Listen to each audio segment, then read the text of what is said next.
lihat proses pembuatan bodi ya. Oh, ada yang diketahui. Kalau dari di sini yang terlihat itu selain membuat bodi baru, itu kami juga melayani rebody atau pembuatan rebody. Rebody itu perbaikan atau perubahan seperti itu ya.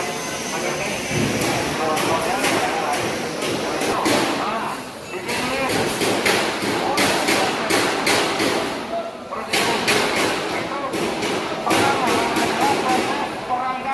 pembuatan rangka. Jadi Ya, kalau ada yang diketahui rangka itu adalah kekuatan utama dari semua bangunan. Ya, di sini bangunan body beam. Nah, nanti rangka itu harus semua. Ada faktor-faktornya. Nah, karena kita rangka itu ada di ujung sana, karena kita di bagian saya di bagian. Nah, setelah perangkaan nanti baru masuk ke pembuat. Ya, setelah pembuatnya. Nanti selanjutnya adalah setelah pembuatan jadi proses penjung ulang yang ketiga, yang kedua yang keempat proses tenang yang kelima proses pengecapan proses finishing. Proses finishing itu nanti proses sampai finishnya jadi selesai itu ya.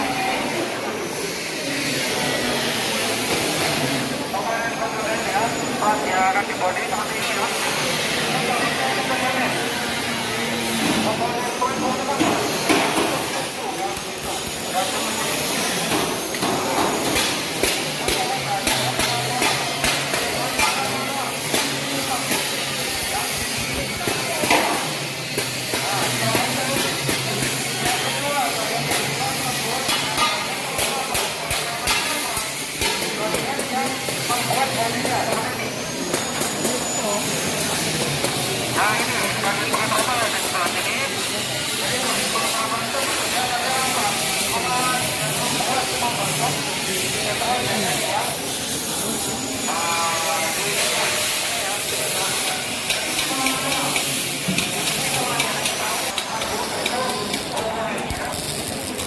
Prosesnya ini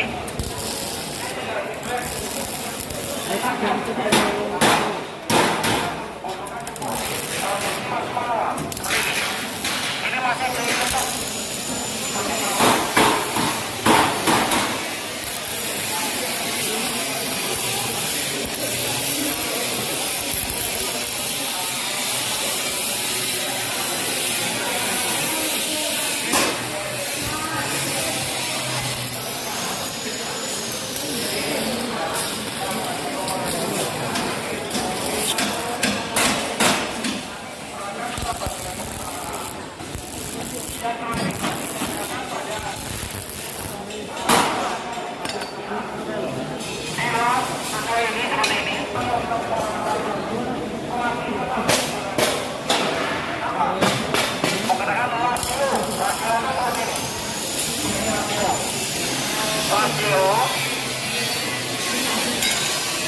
Lasio ini ya.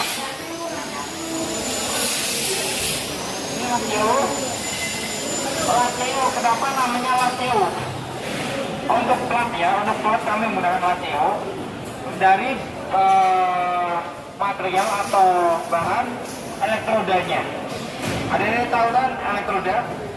Elektroda itu untuk bahan untuk pengawasan ya.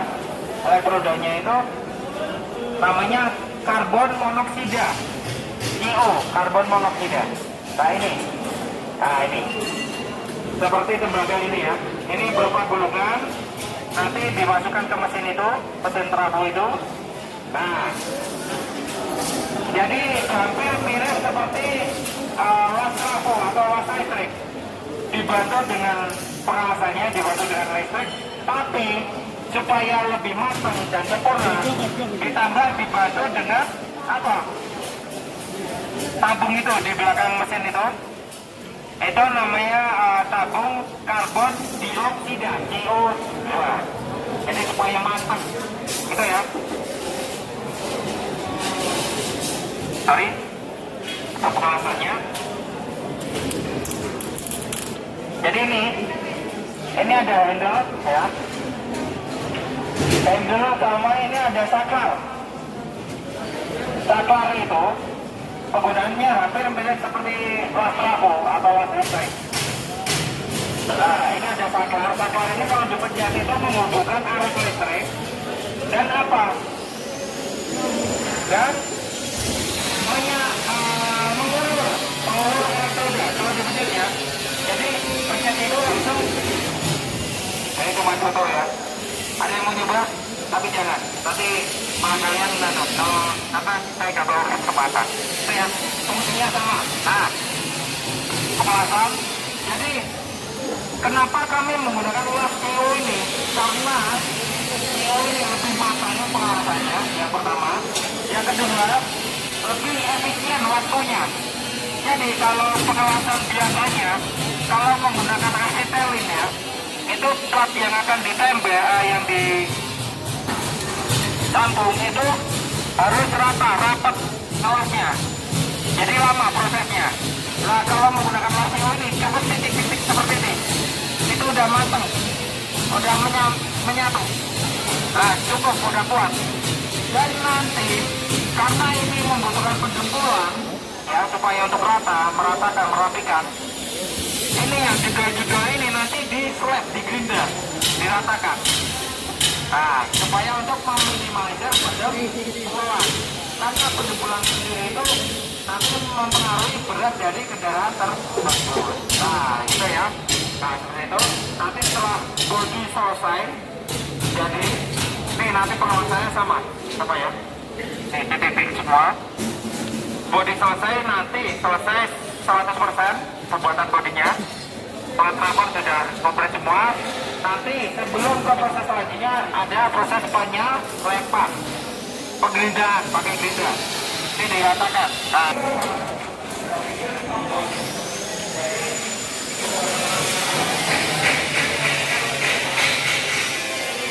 Nah ini bodi. Yang kemudian sampai proses seperti itu. Nah di bodi itu saya lanjut. Penyemprotan peredam atau istilah kimanya poliuretan. Itu peredam supaya panas dari luar itu tidak masuk ke dalam. Karena pot itu bisa panas ya. Nah, supaya hasil itu maksimal, supaya panas tidak masuk ke dalam, seperti tremor. Nah, itu dikasih peredam. Itu namanya poliuretan. Poliuretan itu atau pium, foam itu tadinya panas. Cair panas disemprotkan, di spray kalau kering sepersekian detik itu nanti kering dan mengeras seperti busa dan pori-porinya juga nah itu kalau pelaksanaan panas kan memulai nanti kalau dipukul dulu baru disemprot nanti bakal dari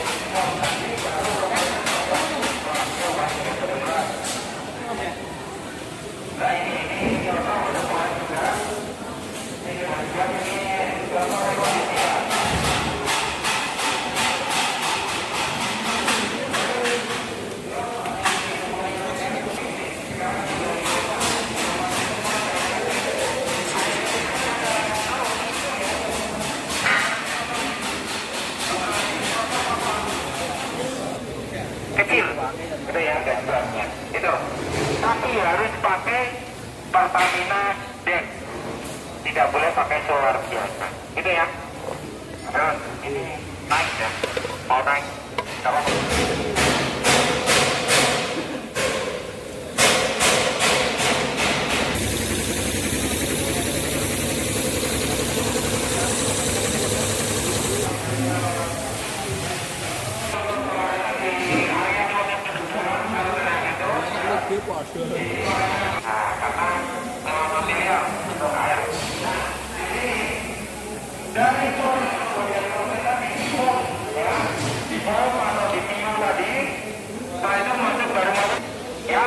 yang pertama itu proses penyemprotan epoksi awal. epoksi awal. Apa itu? Epoksi awal itu yang ini, yang hijau ini. Belum dijempol ya. Yang hijau ini, warna hijau ini, seperti cat. Epoksi awal fungsinya untuk apa? Sebagai perekat atau dasaran dari perekat antara jempol dengan plat supaya nempel. Itu ya.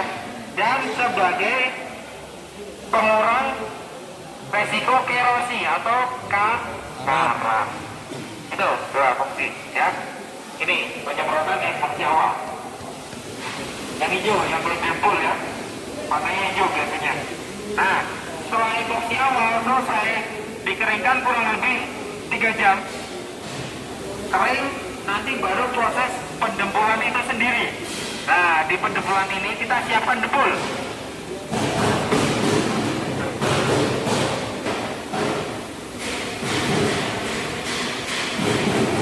Kita siapkan dempul 1 kaleng ya. Kita berapa kaleng ya? 1 kaleng ini. 1 botol obat dempul. Terus ini apa namanya? Papan. Terus ada lagi scrub ya untuk mendempul mengoleskan. Sama jidar. Jidar itu kalau kondisi rata seperti ini untuk merata. Jadi untuk meratakan contohnya ini. Alat yang rata ya, benar-benar rata untuk meratakan dempul. Jadi dempul di sini nanti diratakan. Itu ya, supaya rata.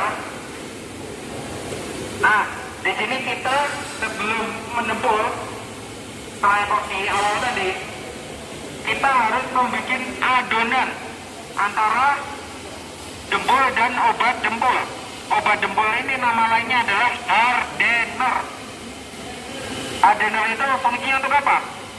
Untuk membantu pengeringan. Pengeringan, ya. Nah, 1 kaleng dempul ini 3000 gram berbanding 1 botol hardener ini 50 gram. 1 botol berbanding 1 kaleng ya. Nah, 3000 gram berbanding 50 gram. Nah, ini campurannya tidak mungkin mencampur sekaleng ini langsung. Biasanya sepertiga sesuai kebutuhan ya. Karena nanti kalau kering nggak bisa dioleskan. Nah, harus tepat. Dari warna seperti ini, kurang lebih ya, hijau toska ya, menjadi hijau terkuning-kuning seperti ini. Nah, setelah jadi pencampurannya kalau 1/4 kaleng ini berarti 1/4 hardener ini. Itu aja ya. Karena kalau kelebihan itu nanti akan kelebihan hardener itu cepat kerasnya, cuma nanti retak, gampang retak. Itu ya. Terus kalau kurang itu nggak kering-kering, lama keringnya. Maka nanti gembur, kering pun gembur. Seperti itu, harus pas. Tuh. Nah, setelah kita campur bikin adonan, kita ratakan pada bagian yang memerlukan saja, yang memerlukan dempul. Jadi yang sudah rata nggak usah. Seperti cabin ya, cabin original kalau mobil kecil itu kan dari ATPM, istilahnya prespot ya, itu nggak usah langsung dicet. Bagian yang dibikin oleh karoserisanya. Nah itu ya. Nah karena karoseri masih manual. Jadi gini, semakin tipis jempol itu semakin bagus pembuatan bodinya. Gitu. Nah karena mempengaruhi beban dari kendaraan. Nah, namanya apa atau spraying? Fungsinya untuk apa? Mengeringkan. Kenapa harus di dalam sini? Jadi kalau pengecetan nanti itu tertutup. Kenapa? Mengatakan ya, untungnya ditutup. Nah di sini itu oven atau nama lainnya spray booth ya. Oven ini kenapa di dalam sini? Karena yang pertama itu untuk memaksimalkan hasil pengecatan dan pempernisan supaya lebih sempurna. Yang pertama. Yang kedua, supaya tidak mengurangi risiko polusi udara. Karena tertutup, Nah, kenapa bisa maksimal dan mengurangi polusi udara? Karena ini, di mesin ini, di oven ini ada namanya blower. Blower itu sebagai penyedot, sisa penyemprotan. Ini, yang di atas ini. Yang kotak-kotak itu ya, itu filter blower. Jadi kalau dihidupkan, suhu ini, nyedot ke atas, nanti turun ke bawah, diendapkan sama air. Nah ini kalau di air, kalau proses saya diendapkan di air, jadi tidak keluar. Ya, blowernya itu nyedotnya lewat samping, ke atas terus ke samping. Pedesan ini ya, ini nanti hasilnya seperti ini, sesuai warnanya. Kalau ini kan full, biasanya ada yang tanpa depan belakang samping, gitu ya, ke kanan kiri. Terus ada warnanya, nanti di finishing ada tertempel nanti, ada spesifikasinya dan gambarnya spesifik, warnanya, catnya, pakai merek apa itu tertera. Nah, setelah di stripping seperti ini, selesai nanti coba dilepasi ya, minimal dilepasi. Setelah dilepasi nanti dicuci, spot ya, ini dan dibus supaya hilang, dikeringkan kurang lebih setengah hari ya, 6 jam dikeringkan di luar aja, atau lebih baik tidak juga kalau bagus, karena supaya tidak tempel lagi. Nah, baru proses selanjutnya adalah proses pempernisan atau clear. Clear itu adalah lapisan cat supaya lebih tahan lama dan mengkilap. Tapi tidak hanya mengkilap saja, karena macam clear itu ada dua, ada clear glossy sama doff. Glossy itu yang mengkilap seperti kaca yang ada di depan ini. Doff itu yang hitam seperti mobil-mobil TNI, Polri itu ya, jadi kelihatan garang. Nah itu juga, itu tidak cuma cat, tapi tetap ada clearnya atau sengitnya, itu doff. Kalau cat saja tidak dipernis, itu nanti bakal tidak tahan lama, bisa melupas, itu ya. Nah itu. Nah, setelah di pernis ya, di sini di pernis, komplit pernis, nanti dengan pengeringan suhu 45 derajat Celcius tadi, harus pengeringan minimal 1 kali 24 jam. Harus kering, karena pernis itu lebih lama keringnya dibandingkan dengan cat ya. Apalagi yang dipakai kalau pernis HS. HS itu harus oven. HS itu nanti pernisnya jadi keras, jadi tahan goresan. Nah di sini pakai HS ya, kalau yang glossy. Nah setelah di pernis pertama nanti keluar untuk digosok, ditatanya pakai ampas 1000, ampas halus 1000 supaya hasil maksimal. Dicuci, dikeringkan lagi 3 jam. Setelah 3 jam nanti pernis yang ke lapisan yang kedua. Yang kedua selesai, nanti dikeringkan 1 kali 24 jam lagi. Setelah selesai kering, esokan harinya nanti masuk ke proses finishing. Tidak usah digosok lagi. Oke ya, di pengecotan ada pertanyaan? Tidak ada, lanjut. Nyala. Tinggal di atau torosnya.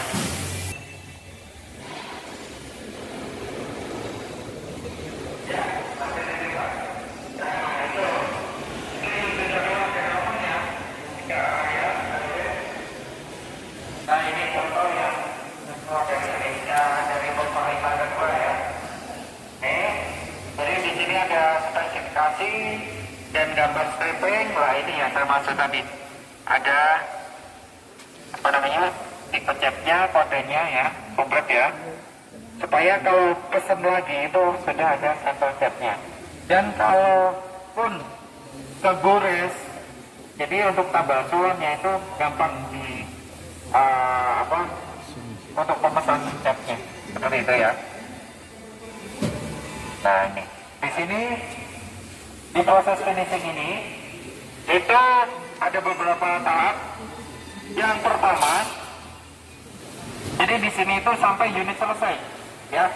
Yang pertama setelah keluar dari ini lapisan yang kedua kering, terus yang pertama di sini adalah harusnya proses pengkabelan dulu, pembuatan kabel, pemasangan kabel, instalasi kabel disiapkan untuk terutama untuk plafon ya, yang ada di plafon.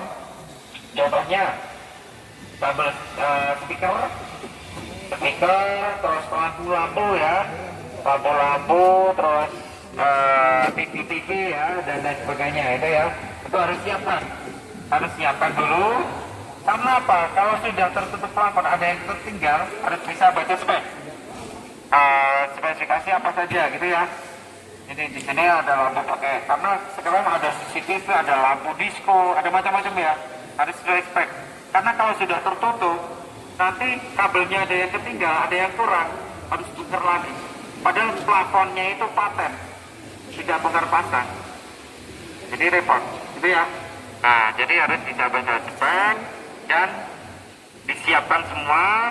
Setelah pengkabelan di sini, baru proses ducting. Kalau untuk AC, ducting itu apa? Ducting itu selubung atau saluran angin AC yang kalau di bis ada kalian yang ditumpangi itu, yang di atas yang keluar anginnya AC itu dari belakang sampai depan itu, nah keluar blowernya. Nah itu ducting, sebenarnya konstruksi ducting.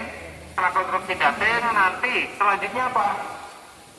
Setelah ducting, pemasangan unit AC dan instalasinya, pipa-pipanya.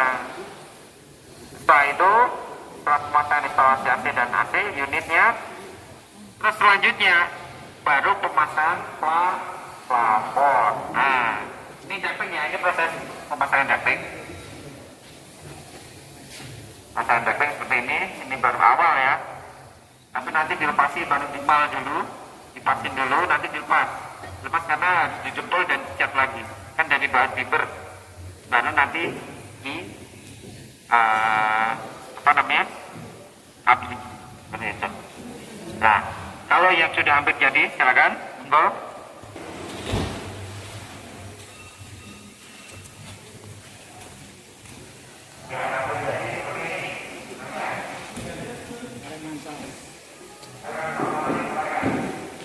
Kalau di kawasan lain bawa apa aja nggak boleh. Kalau di sini silahkan mau potong jangan.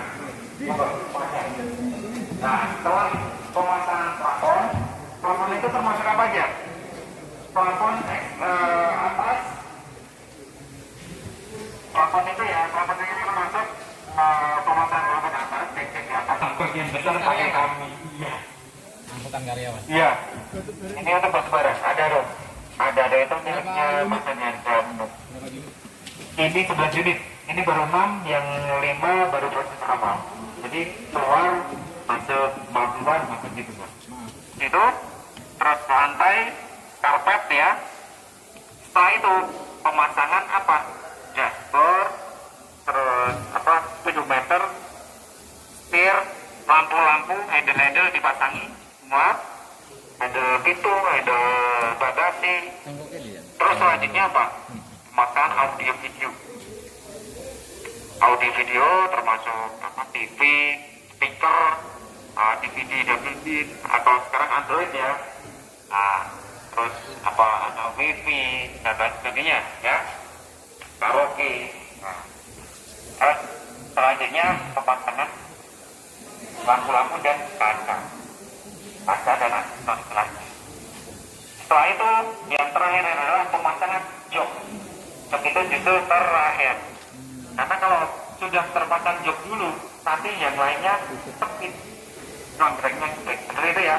Nah, setelah jok selesai, nanti dibersihkan lagi, jempol, dibersihkan, dicuci, dipel. Nah, setelah bersih, nah seperti ini udah hampir proses pencucian ya. Pembersihan ini sudah hampir siap. Nah ini apa lagi? Ini apa? Anti karat, tikus. Kita ada kelas hilang. Nah, seperti ini. Yang hilang jadi setelah dicuci dan dibersihkan, ada namanya PDI, singkatan dari Pre-Delivery Inspection. Apa itu? Pengecekan sebelum pengiriman.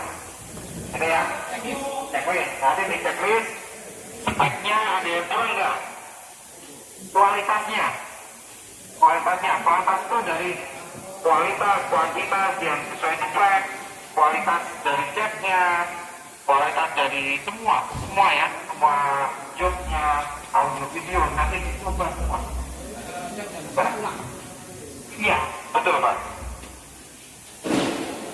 Bisa diulang, apalagi kalau sampai salah spek. Sudah jadi terkait. Iya, logo terkait. Ukuran banyak standar begini. Ada ukuran yang ada, sekarang masih kecil. Maka mungkin itu ada filosofinya. Dan briefing itu juga ada filosofinya. Terus kayak ya, gambar itu ada gambar kerjaan, apa ada. Ada yang kurang ada. Terus setelah PDI selesai apa? Tes drive. Tes jalan, dicoba, berbagai medan, pernah selesai, setelah dicek ada bunyi apa enggak. Kalau ada berarti dengan dia apa diidentifikasi. Nah, setelah identifikasi kalau dirasa berarti ya rasa dari jadi rantanya kemudian dengan ukuran karena dari awal sampai selesai tadi ya, dari rangka, bodi, pendebulan, pencetan, finishing ini ada yang bertanggung jawab atas kualitas tersebut masing-masing yang dimiliki. Itu ada namanya quality control atau pengawas yang bertugas dan bertanggung jawab atas hasil yang dikerjakan di bagian tersebut. Itu ya. Nah, itu. Nah, setelah clear semua, ada yang cuel apa enggak? Nah, kalau yang cuel atau berarti kan jempol. Jempol nanti berhubungan dengan head. Nah, pengecekan lagi. Seperti itu ya. Nah, setelah selesai, nanti baru selanjutnya apa? Unit bisa, kalau sudah komplit semua, unit bisa dikeluarkan. Dengan syarat administrasi sudah lunas. Itu ya. Jadi selesai, unit bisa dikirim dan selesai.